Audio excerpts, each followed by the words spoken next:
Olá, jovens. Bom dia, boa tarde, boa noite, dependendo da hora que você esteja assistindo essa videoaula.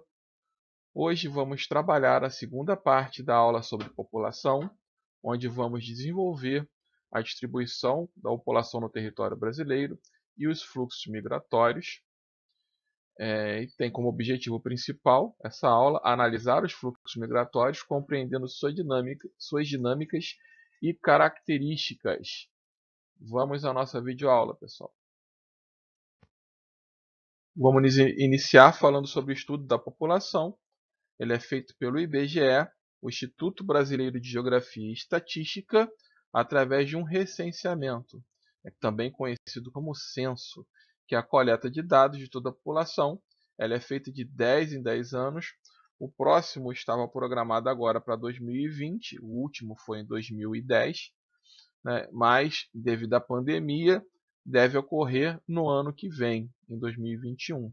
Essa pesquisa ela precisa ser muito bem direcionada, com um questionário bem amplo, para poder colher o máximo de informações possíveis. Tem que aprofundar bastante essa pesquisa para conhecer muito bem a população, onde eles vivem, quem somos, quais são as necessidades de cada lugar. Tá? E esses resultados vão nortear as políticas públicas para cada região, de acordo com a necessidade de cada lugar. E também os dados coletados eles se tornam base para todo o material didático, para todos os alunos da rede de ensino nacional, tanto privada quanto pública, desde o primário até a pós-graduação. Tudo que você encontra no material didático, com mapa, em gráficos, falando sobre população, sobre qualquer assunto que seja, né, vai estar lá embaixo assim, com letras menores. Fonte IBGE, fonte IBGE 2010, fonte IBGE 2000, enfim.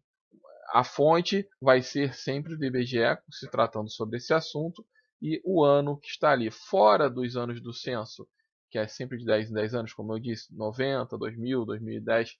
Quando tiver alguma data fora desse contexto, vai estar escrito uma projeção, né? Eles fazem uma projeção e conseguem uma informação aproximada. Após essa parte, vamos falar um pouco sobre a diferença de país populoso e país povoado. País populoso é somente a quantidade de pessoas. É uma grande população absoluta, é o total. Vai contando a quantidade que tem. 1, 2, 3, 4. O resultado vai dizer se o país é um país populoso ou não, se tem muita gente nesse país ou não. Um país povoado já é diferente. É uma grande população relativa. O total de habitantes dividido pela área, que isso é conhecido como densidade demográfica. Essa conta, o total de pessoas que moram no país dividido pela área do país, é densidade demográfica. Quando esse dado ele é alto, quando é grande, né, quando tem muita gente, muitas pessoas em um espaço menor, isso é considerado que um país é um país povoado. Ok? Diferenças. País populoso. China, Índia, Brasil, Estados Unidos, Indonésia. Muitas pessoas morando dentro de um país. Sendo que esses países eles são grandes, são amplos. Não é isso? Isso então não os torna um país povoado, mas sim populoso. Agora, existem países que a população elas são menores do que a nossa, mas o país ele é bem menor em relação a tamanho. Essa relação pode gerar um país povoado, um país que não tem um território tão grande, mas tem muitas pessoas morando nesse país. Isso é um país povoado, ok? Vamos para o próximo slide. Agora vamos falar um pouco sobre a distribuição da população brasileira no nosso território. A ocupação litorânea, desde o início da colonização, ela foi litorânea, como vocês já estudaram isso diversas vezes. Né? Outro dado importante, 1 em cada 5 vivem nos 10 municípios mais populosos. Isso quer dizer o seguinte, no Brasil tem mais de 5.000 municípios, mas 20% da população vivem dentro de 10 municípios, os mais populosos. Então isso é um dado muito importante também para a prova de vocês. Outro dado importante é que 40% da população vive na região sudeste, quase a metade de toda a população na região sudeste.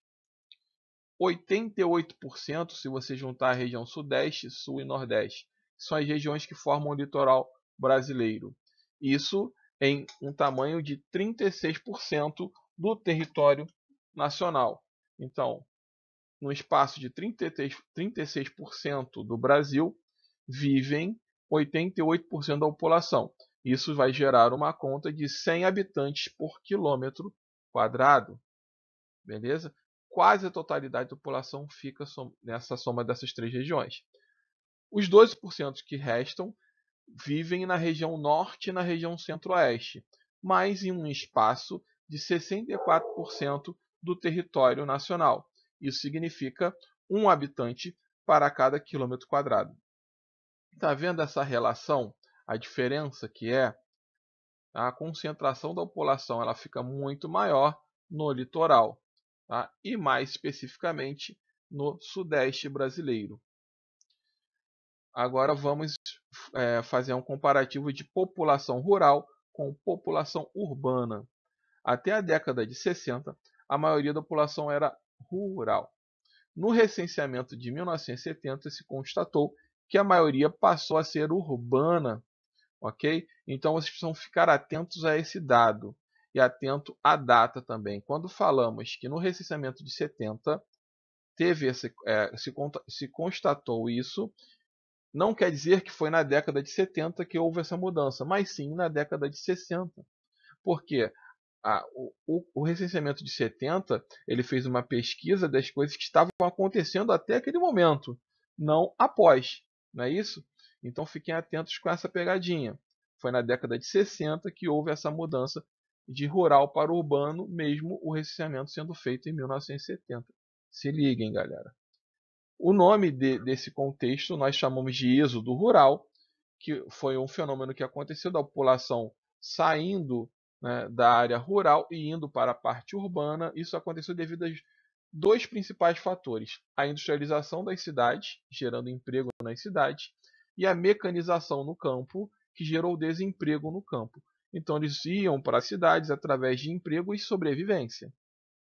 No censo de 2010, que foi o último que foi feito, já se constatava que 85% da população já vivia em ambientes urbanos. Vamos aguardar a próxima agora para ver como que está esse cenário, tá? Se aumentou ou se diminuiu um pouco devido à descentralização, à desmetropolização, à involução urbana que vem acontecendo nos últimos anos. Agora vamos falar sobre migração e diferenciar o que é emigração de imigração. Migração são os fluxos de movimento da população, quando ela sai de um lugar e vai para o outro.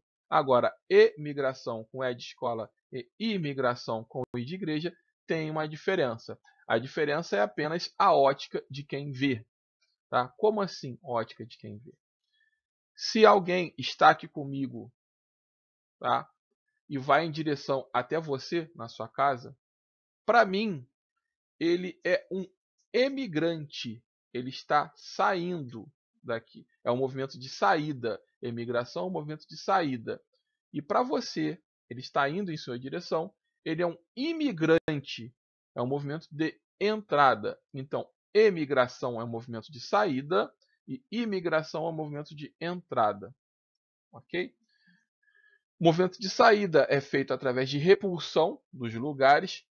A pessoa não quer ficar mais ali ou não pode ficar mais ali por diversos motivos que vamos conversar durante a aula. Então, movimentos repulsão ao lugar vai gerar movimentos de saída.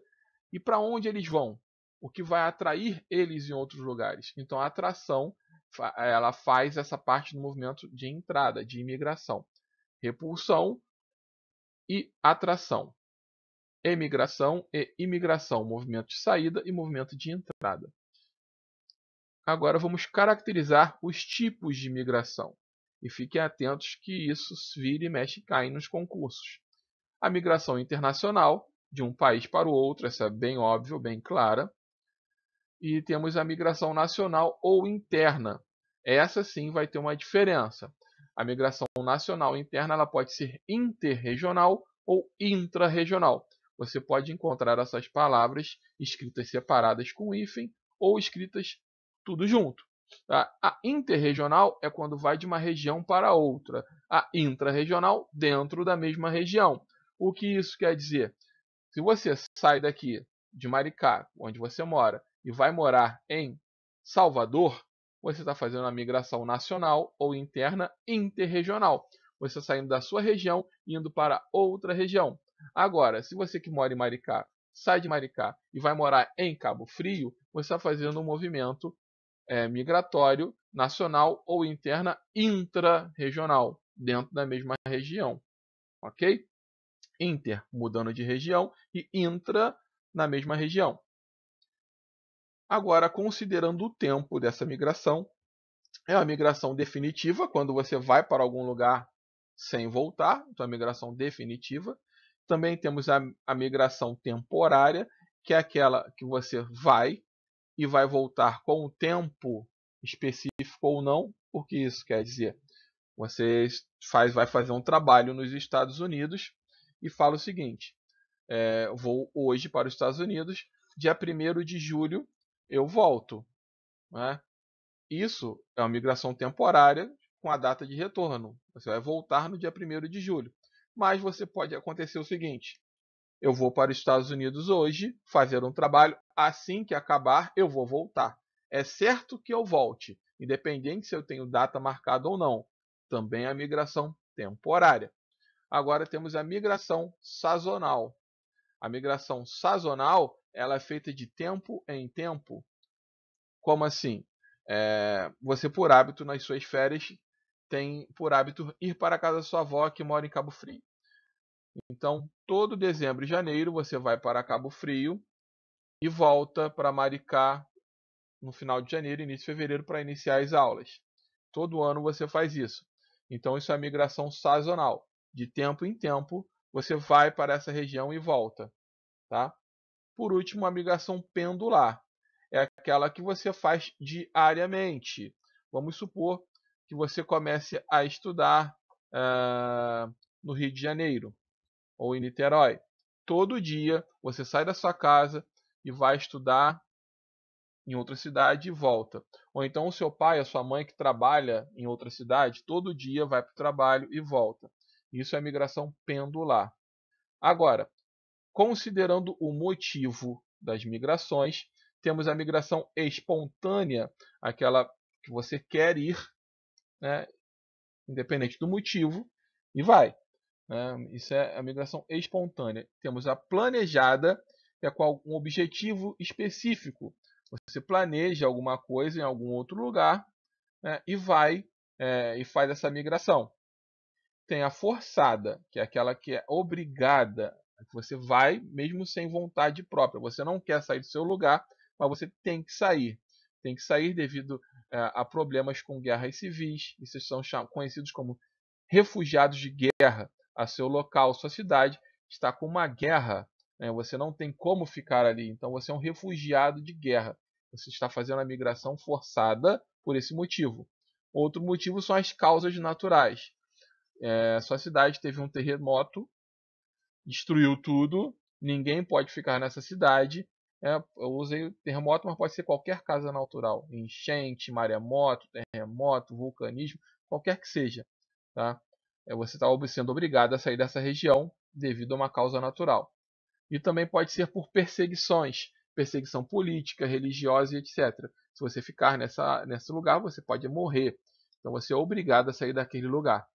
Tá? Então, com isso, falamos sobre a maioria dos tipos de fluxos migratórios. Vou falar sobre mais um já já, tá? Mas vamos continuar a nossa aula. Agora, falando dentro do Brasil, um histórico desses fluxos migratórios dentro do Brasil, vocês precisam levar isso afiadinho para a prova, dentro da sua mente. Até os anos 70, os fluxos migratórios eles eram principalmente do Nordeste para outros lugares do país. A setinha 1, que está aqui no mapa ao lado, ela faz o Nordeste para o Sudeste, que conhecemos como o famoso êxodo rural. Já falamos sobre isso. A setinha 2 fala do Nordeste para os garimpos da região Norte. Não sei se vocês lembram, se não lembram, eu vou falar um pouquinho agora. Teve uma época, um período da nossa história, que descobriram alguns garimpos nessa região, garimpos da Serra Pelada, entre outros. Então, essas pessoas elas saíam do Nordeste indo para trabalhar nesses garimpos. E no terceiro momento, também até os anos 70, né, do Nordeste para o Centro-Oeste, principalmente na construção da nossa capital, na construção de Brasília. Ok? A partir dos anos 70, tivemos outros fluxos migratórios. Um dos principais dele na década de 70 foi do Sul e um pouco do Sudeste também, mas principalmente do Sul para o Centro-Oeste, que foi o início do avanço da fronteira agrícola para o Centro-Oeste, do Sul para o Centro-Oeste, formando o pontapé inicial, foi o início da formação da nossa agroindústria. É muito importante também vocês lembrarem disso. Na década de 70, do Sul para o Centro-Oeste, formação do agronegócio. Também foi um fluxo migratório importante. E os fluxos migratórios da década de 90, a partir da década de 90 até o momento, chamamos de migração de retorno. Mas a migração de retorno não quer dizer as pessoas que vieram em momentos anteriores, né, para cá estão voltando. Não é o retorno dessas pessoas, é o retorno do fluxo. Ok? Antes as pessoas vinham para cá, agora vão para lá. Isso é migração de retorno, principalmente do Sudeste para o Nordeste. O porquê desse fenômeno? Na aula de indústria conversamos sobre isso. A descentralização ou a dispersão da indústria. A indústria, ela tá, através da guerra fiscal, de incentivos fiscais, estão se reestabelecendo no interior, principalmente do Nordeste, devido à mão de obra mais barata. As cidades estão dando benefícios fiscais, redução de impostos para as empresas irem para lá. Os agentes lá, não, os agentes não. A parte dos trabalhadores, me fugiu o nome à cabeça, deixa eu lembrar. Os sindicatos dos trabalhadores, né, são menos fortes no interior. Na capital eles são mais atuantes, lá menos atuantes, não é isso? Então as empresas estão se deslocando para lá e junto tem essa dispersão industrial, uma descentralização industrial, onde as pessoas estão indo também trabalhar nessas fábricas, nessas indústrias. Isso ocasiona uma desmetropolização ou uma involução urbana. As grandes cidades, algumas, elas estão diminuindo, ok? Isso devido ao quê? A má qualidade de vida aqui agora, a má qualidade de vida está na grande centro urbana. A poluição, engarrafamento, violência, principalmente. Então faz com que as pessoas procurem, né, ir morar numa cidade média ou numa cidade pequena, né, se lá tem oferta de emprego para ela, ok? Vamos continuar a aula. Qualquer dúvida, coloque aí nos comentários para a gente conversar mais sobre isso, ou no YouTube mesmo, ou na nossa plataforma Classroom de ensino, ou até mesmo no meu privado, no meu telefone, todos vocês têm. Tá? Vamos lá. E por último, vamos falar sobre os fluxos migratórios internacionais. Quando levamos em consideração fatores econômicos, ele vai ser através do subdesenvolvimento, da pobreza, das crises econômicas, de recessão, desemprego. Isso as pessoas vão procurar para poder ter oportunidades e sair de um país mais pobre para ir para um país mais rico. Isso é um fluxo migratório, você considerando fatores econômicos. Também através de aspirações pessoais. Existe um fluxo migratório que eu guardei para falar sobre ele aqui agora, que chamamos de fuga de cérebros. O que é isso? Pessoas que são estudiosos em certas áreas, onde ela não encontra em seu país perspectiva para explorar o seu conhecimento, o seu aprendizado, para trabalhar e ter uma ascensão social com isso, ele não encontra isso no seu país e acaba indo para outro país. Isso também é um fluxo migratório conhecido como fuga de cérebros. Ok, galera? Gravem isso.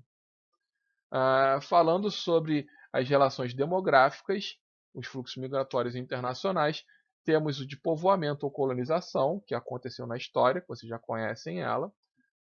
E também, ultimamente, temos esse movimento migratório devido ao envelhecimento populacional e os lugares precisam fazer reposições demográficas. Com isso, eles fazem políticas migratórias para chamar a atenção das pessoas para ir morar lá. E também eles fazem políticas, principalmente chamando casais que queiram ter filhos, né, ou então casais com filhos, para ir morar nesses países, porque aquela população daquele lugar está com uma natalidade muito baixa, está nascendo muita gente e a população está vivendo cada vez mais. Isso é um envelhecimento da população. Okay? Então eles precisam rejuvenescer a população, rejuvenescer a PEA, que é a população economicamente ativa, colocar mais pessoas em idades de trabalho, né, por isso que está ali reposição de mão de obra, reposição e mão de obra, as pessoas trabalharem, movimentarem a economia do lugar para poder sustentar a parte da previdência social de cada país, não é isso? Ajudar nas aposentadorias. Isso são políticas migratórias para reposição de mão de obra. É uma reposição demográfica que vai ajudar a rejuvenescer a população do país. E as migrações internacionais mais recentes, podemos falar, né, diversas, mas eu escolhi falar aqui dos últimos anos. Tivemos os sírios, alguns países da norte da África também, e a Nigéria, que é um país da região do centro da África, indo em direção à Europa.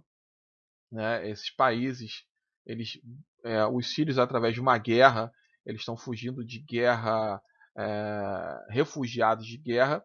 Os da Nigéria também, né, os da norte da África, alguns foram refugiados de guerra e outros também buscando uma ascensão social melhor, né, ter oportunidades melhores. Países da norte da África tem Argélia, tem Marrocos, tem Tunísia, enfim, diversos países.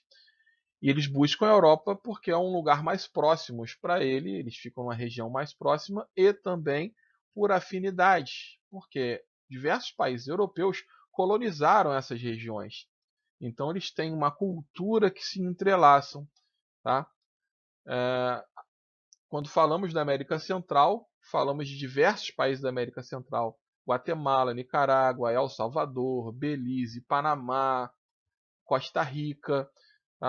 Isso é a parte insular, a parte continental. Mas também tem a parte das ilhas, Cuba, Haiti, Jamaica, República Dominicana, Porto Rico e por aí vai. Então, de uma maneira geral, pessoas desses países indo em direção aos Estados Unidos, principalmente a América Central continental. Teve até um tempo atrás uma marcha em direção aos Estados Unidos, através de ascensão pessoal também, em busca de melhores oportunidades de emprego, devido ao subdesenvolvimento do seu país. Aqui na Venezuela, na nossa América do Sul, também tivemos um fluxo migratório grande, mas, por engano, algumas pessoas acham que eles foram mais para o Brasil. É um erro. Eles foram mais para a Colômbia e para o Equador. O Brasil veio bastante venezuelano também. Não é isso que eu quero dizer, que não veio para o Brasil, mas a maioria foi para a Colômbia e para o Equador, né? Mas principalmente para a Colômbia, devido a crises econômicas em seu país. E por último, eu deixei aqui para a gente conversar um pouquinho sobre os desafios enfrentados por esses imigrantes nos lugares para onde eles vão. Né? O custo de vida é mais elevado, né? Isso é meio óbvio. Quando você vai para um lugar onde tem a qualidade de vida melhor, você tem um custo maior de vida, porque as pessoas ali recebem para gastar de acordo com o que ela precisa, né? E vice-versa. Você trabalha para ganhar o dinheiro e pagar suas contas. Então você tem um custo de vida mais elevado nesses lugares. Outro fator também é a cultura diferente, que é importante. Você sai de um lugar onde você gosta, onde você convive, tem afinidade, para o outro lugar com a cultura completamente diferente da sua, e por muitas das vezes você precisa fazer coisas que isso fere a sua conduta. Às vezes não tem nada demais, nada demais para a gente, né? Mas para eles tem. Então, esse é um obstáculo grande. E um obstáculo muito importante a ser enfrentado é a xenofobia. Os lugares para onde eles vão, eles são maltratados ou por medo ou por ódio, não importa o que seja. A xenofobia, ela não pode ocorrer, né? Ela é um distrato às pessoas que passam por necessidade. Elas não estão ali, sua maioria, porque elas querem, porque elas estão em busca de uma oportunidade para melhorar de vida ou para fugir de algo que aconteceu no país deles, tá? Eu não estou falando de terrorismo, não, tá? Não estou falando que eles são terroristas. Aí é diferente. É coisas legais e de lei. Mas aqueles que aqui vivem ou vivem em outro lugar, eles estão por necessidade, tá? E fazer uma xenofobia, né, um processo discriminatório contra essa população apenas por ela ser de outro lugar, ela chega a beirar ao ser desumano, ok? Então, galera, a nossa aula de hoje vai ficando por aqui. Vou colocar uns exercícios para vocês já já aí na plataforma também. E vamos que vamos rumo à aprovação. Abraço aí, galera.